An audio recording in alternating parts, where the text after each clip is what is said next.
All right, keep going. Here we are. Two things are coming. The Fisher King, all right, the Wounded King, and then how many times in history have we experienced the Wounded King? Well, he came across as Dagon, the fish god, in Mesopotamia. He came across as the wounded Fisher King in the time of King Arthur. He came upon the Fisher King at Christ because he's the symbol for him is the fish, the Pisces, the twin fish, right? People who like to fish. All right. So here's a picture of the fish god, right? And just have a look at him. Look at what he's carrying in his hand too. All right. Look what he's holding. All right, we're going to talk about that in a minute, okay? Because that came through. All right. So in Egypt, the Egyptians used images of a fish as a symbol of rebirth and regeneration. What does the fish symbolize? It symbolizes the unconscious of the higher self, the unconscious. You're unconscious. You're not you're conscious, you're unconscious, what you're not aware of.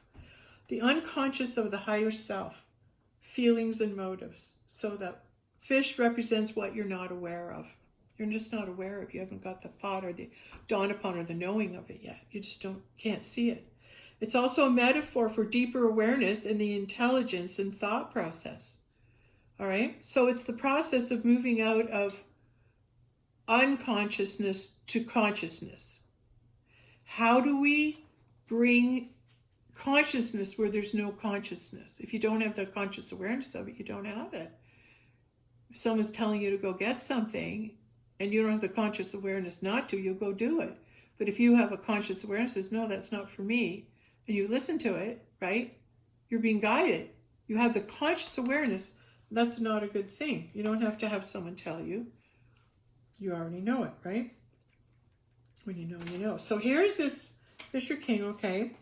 And it says, it's like a metaphor for deeper awareness in the intelligence of the thought process. Since water brings life, and all creatures living beneath its surface will symbolize fertility, birth, and death. Water brings life, and all creatures living beneath the surface. Oh, okay. Beneath the surface of heaven, all creatures beneath the surface of heaven. Water is the emotion. Water is life. All right, so now we've got this fish image. So that fish image has come down through history to give us a clue that our Christ figure likes to fish, or they're like fishing because it's peaceful. They're like had received an injury or an illness in the groin area. Like little things like that are going to show you that, yeah, you're potentially a Fisher King. So do we need a magic spell? Do we need Merlin? Gee, if only one had a D-O-G, which is backwards God, named Merlin, maybe they could go for a walk and listen to what the Merlin says to them in nature, in their dog. And go on that new journey into the land of Oz. Yes. Okay, what am I say about the Wounded King? What else? It's healing the wound. And the way to heal the wound, like in the Wizard of Oz, is go back to your childhood. So that's why Dorothy's journey began in her childhood, because she had to, in the Munchkin land, that all of a sudden was black and white where she used to live in the 3D dimension, then boom, she's catapulted to heaven and everything's in color. Was that an accident? Holy mackerel. That was huge, big, whoa, things are in color. Where does she find herself? Back in the land of the Munchkins, back when she was a child and when she was wounded. She received the dolorous blow in her childhood, just like the Wounded King receives a dolorous blow, a hurt so much, it shuts him down and it keeps God out of his kingdom, because he has to blame someone for this. So he's going to blame God, and he's going to start hating God, because if God really loved him, he wouldn't have let this happen. Rather to understand, oh, wait a minute, this had to happen because God really loves you. and wants you to be close, wants you to wake up to who you are in God, for God. It's the journey. You have to have the hurt. You can't make this journey without the hurt. Now it's the recovery from the hurt. You have to want to recover from the hurt. Because you have to believe that something better is waiting when you cross the bridge. There's something better for you waiting when you cross the bridge. Well, now that you've gotten shit, now that you've been told off, was that so bad? Now can I please welcome you home? Can I please welcome you home?